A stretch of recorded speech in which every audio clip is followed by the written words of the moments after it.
Fala galera, bom dia para todos vocês. Estamos aqui reunidos novamente no Mundo Stock Insights para acompanhar como estão abrindo os mercados ao redor do mundo nessa segunda-feira e para falar um pouco sobre o que esperar para os próximos dias em termos de mercado e também para indicadores. Devo dizer para vocês que eu estou emocionado com a quantidade de indicadores que nós vamos acompanhar ao longo dessa semana. Hoje não tem nada, como sempre, segunda-feira sempre começa meio morna, né? Mas mercados já sobem no mundo inteiro, todas as bolsas positivas, juros americanos também subindo um pouco, minério de ferro subindo bem também. Então devemos ter uma segunda-feira bem tranquila, mesmo com decisão de política monetária nos Estados Unidos na quarta-feira. Normalmente, quando tem decisão na quarta, o mercado abre de lado na segunda, fica de lado na terça, na espera da divulgação da taxa de juros. Só que hoje, ou melhor, essa semana, Fed deve não subir a taxa, deve manter ela estável, inalterada. Então o mercado está olhando para outras coisas e é sobre isso que nós vamos falar hoje. Deixa eu mostrar para vocês a agenda macro dessa semana. Deixa eu ver se está funcionando aqui. Hoje nós estamos em home office, né? Ó, está funcionando. Deixa eu mostrar para vocês a agenda macro dessa semana. É muita coisa e muita coisa boa. Isso é o que importa. Temos hoje IGPM, que já foi divulgado no Brasil, veio abaixo do esperado, 0,50, tá? Isso pode até ajudar um pouquinho o nosso mercado que estressou na sexta-feira, com as falas do nosso companheiro Lula, já vou falar sobre isso. CAGED às 2 da tarde, lembrando que os indicadores no Brasil podem não ser divulgados na hora definida, é uma loucura isso aqui, mas a princípio o CAGED, que é o equivalente ao payroll americano, será divulgado às 2. À noite tem o PMI composto da China, de outubro, super importante acompanhar, já que existe uma dúvida muito grande em relação à atividade econômica por lá, embora os indicadores recentes tenham mostrado uma melhora, tá? Em termos de vendas do varejo, produção industrial, enfim. A única coisa que preocupa na China ainda é o setor imobiliário, mas tirando isso, eu achei os indicadores melhores do que o esperado. Temos PMI à noite, importante acompanhar. Não às 10h30 da noite, tá? Só para quem é viciado mesmo em mercado, mas amanhã de manhã vale a pena dar uma olhadinha no que aconteceu no dia anterior. Na terça-feira, prévia do CPI da zona do euro, taxa de desemprego do Brasil, e aí o bicho começa a pegar. Índice de custo do emprego, esse aí. Não sei se vocês lembram que indicador é esse, mas é o Employment Cost Index, é o índice de custo da mão de obra dos funcionários americanos. Na sexta temos payroll, tá? Junto com o payroll é divulgado o ganho médio por hora trabalhada, que é um indicador de inflação salarial. O ECI é um indicador trimestral super utilizado pelo Fed para acompanhar a inflação dos salários americanos, porque nós sabemos que desde a pandemia os salários têm impactado muito a inflação dos Estados Unidos. Então, o Employment Cost Index é super importante de acompanhar, referente ao terceiro TRI de 2023, tá? Junto com ele, temos às 10 horas da manhã o S&P Case-Shiller, que mede o preço dos imóveis americanos. Para quem não lembra, eu já falei recentemente que quem investe tem que ter uma memória muito boa. O dado de julho, ele veio positivo e os imóveis americanos estão no all-time high, na máxima histórica. Os imóveis, na média, nunca estiveram tão caros na história. Mesmo com a taxa de juro americana em 5,5%. Tá? Isso é bizarro, ok? Nós falaremos mais sobre isso na terça-feira, amanhã. Confiança do consumidor de outubro, como é que é o nome mesmo? Da Conference Board, uma empresa americana. Terça-noite, mais um PMI industrial da China, tá? É o industrial Caixin. Na quarta de manhã, a produção industrial do Brasil. O ADP nos Estados Unidos, não olho tanto quanto o payroll, tá? Até porque acho que na última leitura o ADP ele veio muito fraco e aí o payroll veio o triplo? Ou era o dobro do esperado? Era o triplo do esperado, né? Veio em 336 mil, se eu não me engano. Então o ADP ele não é muito bom para tentar prever o payroll da sexta-feira, ok? O que mais? Nós temos também aqui o JOLTS. Vocês lembram o que aconteceu no último JOLTS? Há 2 meses atrás, o JOLTS veio abaixo do esperado, com menos de 9 milhões de vagas de emprego disponíveis, o mercado festejou, subiu, o juro caiu, foi lindo. Aí no mês passado o contrário aconteceu. O JOLTS veio acima do esperado, com revisões nos meses anteriores, bolsas caíram, ativos de risco corrigiram e juros subiram. Então o mercado está muito sensível aos indicadores do mercado de trabalho. A gente já sabe disso faz meses. Mas não esqueçam, não deem só relevância para o payroll, tá? Temos outros indicadores importantes para acompanhar, como o JOLTS e também o ECI, que sai na terça-feira. Aí a quarta-feira não é apenas uma quarta-feira, é uma super quarta-feira com a decisão de taxa de juros nos Estados Unidos, às 15 horas e no Brasil às 18. Só que essa decisão ela não é tão relevante assim, porque há 2 semanas atrás, se eu não me engano, eu fiz uma tradução para vocês do discurso do Powell num evento em Nova York, que ele trouxe muitas informações relevantes sobre política monetária. Então a gente já mais ou menos sabe o que passa na cabeça do presidente do Banco Central americano, porque nessa reunião de quarta, eles provavelmente não subirão a taxa de juros, ao menos é o que o mercado precifica hoje, que não tem mais ajuste, nem em novembro, nem em dezembro, e precifica-se hoje já cortes lá para maio de 24. Então, assim, o mercado não pensa em subir mais o juro. Então, a taxa de 5,5 seria a taxa terminal. A gente não tem certeza ainda, porque quem define isso não é o mercado, e sim o Banco Central, né? Nós queremos acompanhar o que de fato vai acontecer na quarta, os comentários deles em relação a isso, mas digo para vocês que nós vamos acompanhar, farei a tradução para todo mundo, não é o evento mais importante da semana. Eu já vou explicar o que é. Na verdade, é um relatório que será divulgado pela Janet Yellen, ok? Mas vamos voltar aqui para entender de novo o que está acontecendo, o que pode acontecer ao longo da semana. Aqui temos a decisão de taxa de juros no Brasil.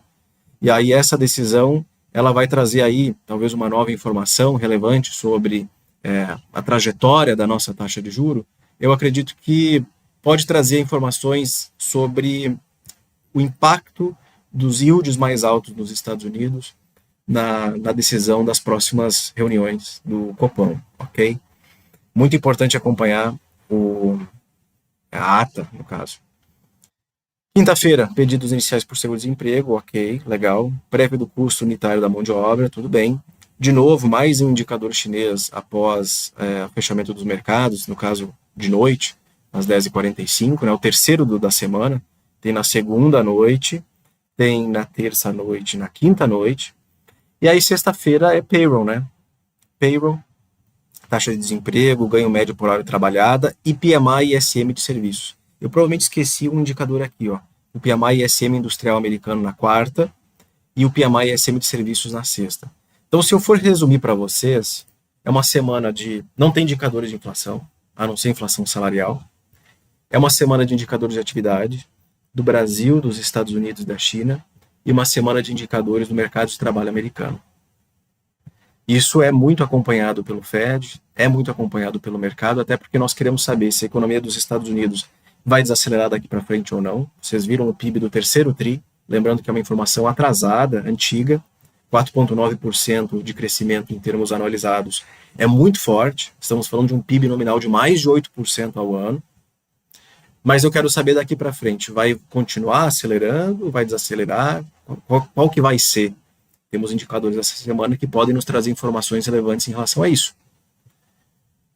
O PIB do terceiro TRI é coisa antiga. O terceiro TRI acabou em setembro. Então, outubro, novembro, dezembro, todos os indicadores mensais desses 3 meses são referentes ao quarto TRI, que é o que eu quero saber agora. Como é que está sendo o quarto trimestre? Então, por isso que eu estou chamando a atenção de vocês para os indicadores de outubro. Outubro já não é mais terceiro trimestre, é quarto TRI. E é por isso que a gente vai acompanhar aqui os PMIs e também sem contar os indicadores do mercado de trabalho. Já gastei muito tempo falando sobre a agenda macro, mas é porque a agenda é muito boa. Coloquei aqui para vocês, né, a relevância de cada um dos indicadores. Pessoal preocupado com o crescimento na China? Bom, teremos indicadores da China. Mercado de trabalho americano, como é que anda? Está contratando mais do que esperado ou abaixo do esperado? Descobriremos em breve. Aí, o que vai pegar essa semana não é a taxa de juros do Fed, mas sim o relatório de refunding do Treasury, do Tesouro Americano, que sai na quarta, minutos antes da decisão do Powell. Então, esse relatório trimestral, ele foi divulgado a última vez em agosto e surpreendeu o mercado porque a quantidade de títulos que o Tesouro pretendia emitir no terceiro TRI foi muito acima do esperado. O Tesouro precisa emitir muito título. O governo do Biden não para de gastar, né, acima do normal. Então tem que emitir títulos da dívida para se financiar. O excesso de oferta de títulos faz com que o preço dos títulos caia, os preços caiam no caso, e o rendimento sobe. Então vocês viram os yields subindo desde agosto. Aqui é o juro de 10 anos. Por mais que ele tenha começado a subir em junho, julho, ele ganhou muita força em agosto. Ele saiu aqui dos seus 4,10%, 4,20% para 5%. É muita coisa, é muita coisa mesmo. Então, são 100 basis points, né? Então, o que vai pegar para o mercado essa semana é esse relatório. Se o Tesouro mostrar que ele precisa emitir de novo uma quantidade muito acima do normal de títulos, nesse último trimestre, o mercado vai dizer, tudo bem, vocês querem emitir? Não tem problema. Nós compramos, mas a uma taxa mais alta, porque vocês estão gastando muito dinheiro. Tá? Eu até compro de vocês, mas tem que ter um prêmiozinho mais relevante para a gente, mais alto. Uma taxa de retorno mais alta, dado essa falta de disciplina fiscal. Então, tá aí um negócio que é importante de acompanhar, que é esse relatório do Tesouro, tá? Aí muitas pessoas me perguntam sobre demanda. Será que existe demanda suficiente por esses títulos? Existe sim.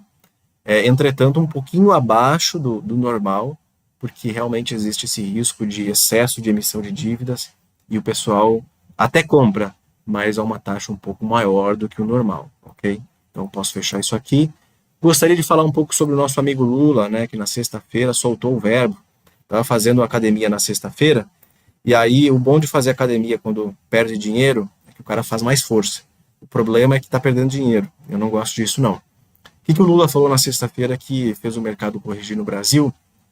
Nós não precisamos obedecer às metas de déficit fiscal. Então, Lula assumiu responsabilidade ao dizer que meta zero em 24 é inexequível. Na verdade, ele assumiu responsabilidade. É engraçado como brincam com as palavras, né? Ele se mostrou irresponsável do ponto de vista fiscal. Essa é a minha interpretação. Ele não está nem aí para a responsabilidade fiscal, mas ele assumiu a responsabilidade de não precisar zerar a meta fiscal para 2024. A forma como a gente coloca as palavras importa bastante, tá? Até porque o pessoal no Brasil, o brasileiro, ele não passa da manchete, né? Pelas várias mensagens que eu recebo aí de uma galera, muitos de vocês não passam aqui da manchete. Então vamos descer um pouquinho aqui, ó, entender o que está acontecendo. Ele disse em termos práticos que eles não querem, não precisam obedecer às metas fiscais, algo que o Haddad vem lutando há mais ou menos 12 meses, 11 meses, desde o fim das eleições, para ganhar confiança do mercado.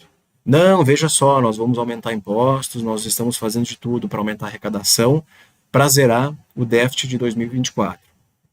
E aí, com isso, ele foi ganhando a confiança do mercado, certo? Eu vou trazer aqui para vocês a curva de juros do Brasil, que deu uma estressadinha na sexta, justamente com essa frase do Lula. Small caps caíram 2,70%, sendo que lá fora o mercado até não estava tão estressado assim. O dólar voltou a subir de novo, tá? Isso tudo por questões domésticas. Olha só a queda do dólar ao longo do dia. Ele foi aqui dos seus... Ele abriu aqui em cima, né? Desculpa, ele abriu aqui, ó, 4,89. 4,98. Tá, 5. Ele chegou a bater 4,93 na sexta. Aí o nosso companheiro, né, divulgou essa frase muito chamativa. Ele zerou a queda e ainda fechou o dia em alta de 0,55%, sendo que lá fora o mercado estava bem menos estressado, tá? Ativos mais cíclicos, que são muito dependentes da trajetória da taxa de juros, caíram forte na sexta. Então, o setor imobiliário, consumo e small caps, tá?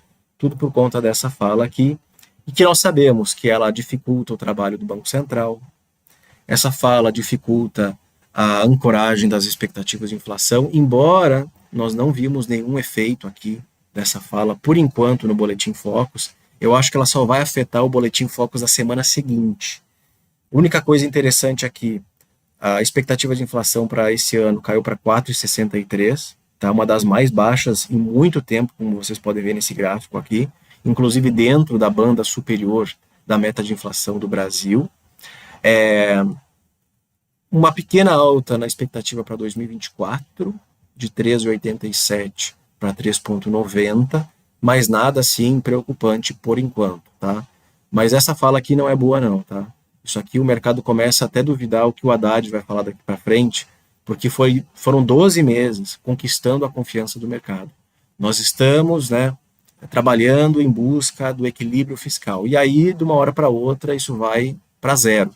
Essa confiança é perdida rapidamente, né? Os analistas consideram difícil que a meta seja alcançada porque ela depende de 168 bilhões em receitas adicionais. E vocês estão vendo um governo desesperado por arrecadação, está fazendo de tudo para aumentar impostos e não está conseguindo aumentar a arrecadação. A arrecadação ela tem caído em 2023, tá? Ela também é muito sensível a commodities, então não é só culpa do governo. Agora, a culpa é o quê? É você aumentar gastos sabendo que a arrecadação é sensível a commodities e outras coisas, tá? Enfim, passamos para a próxima notícia. Aqui foi. S&P 500 no terceiro mês consecutivo de correção, tá? Agosto, setembro e outubro em queda. Isso é uma coisa rara de acontecer. Última vez que o S&P corrigiu por 3 meses consecutivos foi lá em 2016. Caiu 0,12, 0,12 e 1,94. Esses últimos 3 meses não foram nem um pouco positivos para os ativos de risco americanos. Antes disso, o S&P também corrigiu 5 meses consecutivos lá em 2011. Acho que é muito relacionado às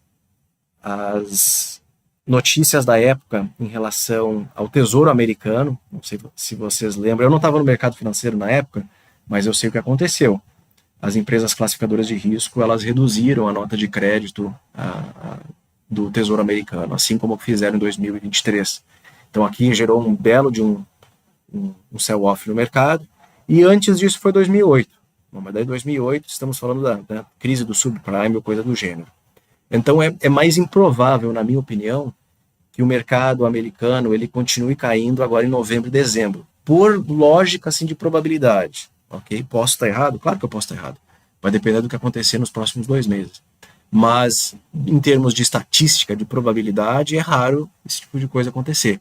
3 meses de queda, 4, 5 meses de queda, principalmente quando nós atingimos o fim do ano, o quarto tri, que a sazonalidade ela é favorável para a alta do S&P 500. Novembro e dezembro normalmente são meses muito positivos, como vocês podem ver aqui. Ó. É raro o S&P cair nesses meses. Assim como é raro ele subir em setembro, como vocês estão vendo aqui. Ó. A média de 15 anos, média dos últimos 15 anos, S&P cai 1,12% na média dos últimos 15 anos. Ele sobe em outubro, sobe o dobro em novembro e sobe em dezembro também, certo? Então, esses 3 meses são bem positivos em termos de sazonalidade. Então, para quem gostaria de comprar S&P aí, acho que outubro, fim de outubro, início de novembro não é um mau negócio, não. Nesse momento, tudo sobe no mundo, tá? Nessa segunda-feira, os ativos de risco sobem o mundo inteiro. Aqui é o mercado à vista, tá? Tá fechado. Aqui estão futuros. Futuros subindo dos 4 mercados americanos, subindo na Europa, subindo na Ásia. É uma segunda-feira tranquila. Minério de ferro, tá? Minério de ferro pelo menos acima de $120 a tonelada. Seria esse candlezinho aqui, ó, acima de 100, 120 a $121 a tonelada. Positivo para o mercado brasileiro, ok? O que mais nós temos para comentar? Eu queria falar sobre resultados corporativos da semana.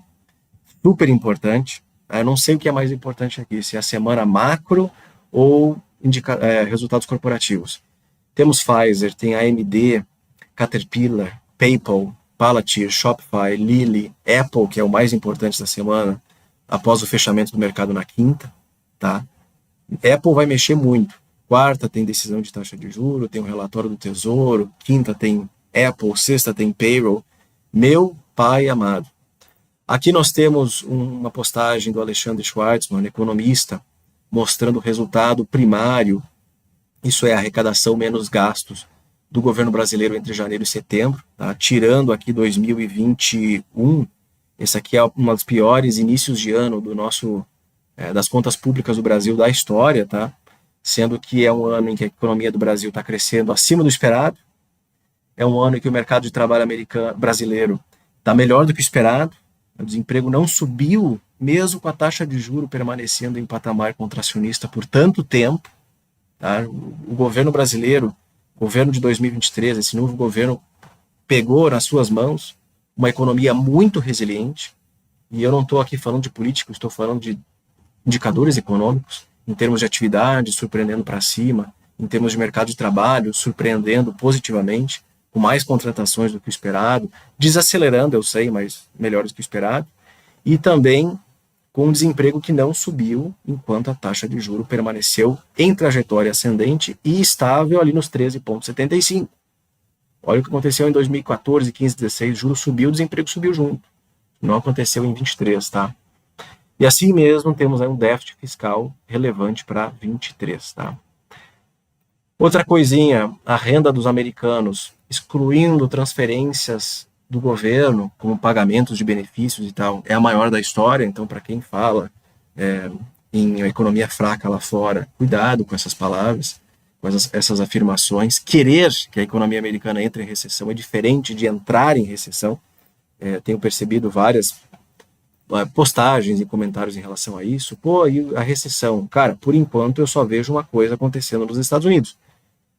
Uma economia muito, muito, muito resiliente, muito, muito forte, tá? Meus amigos, eu acho que é isso por hoje, tá? É muita coisa para a gente acompanhar. Consegui fazer um resumão em 20 minutos. Indicadores de atividade, indicadores do mercado de trabalho, tanto de Brasil, Estados Unidos e China, resultados corporativos, relatório do Tesouro Americano, decisão de taxa de juro. É uma semana boa. Eu acho que eu vou fazer live todos os dias. Amanhã tem JOLTS, quarta-feira tem JOLTS, quarta-feira tem a decisão de taxa de juro, na quinta-feira temos ali alguns indicadores americanos. Eu vou fazer live acho que quase todos os dias. Sexta-feira é certo, né? Sexta-feira tem payroll. Deixa eu só abrir aqui de novo o nosso agenda macro. Eu estou fazendo pelo notebook, né? Então um pouquinho mais complicado. Cadê aqui? Ó, aqui de novo, ó. Vamos lá.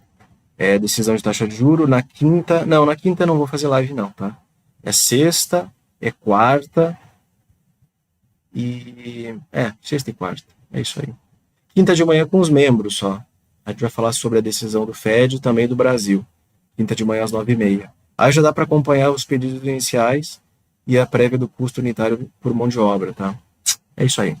Meus amigos, agradeço a participação de todos vocês. Deixa um like nesse vídeo, inscreva-se aqui no canal. E é isso aí, nos vemos de novo quarta, quinta e sexta. Obrigado e até mais.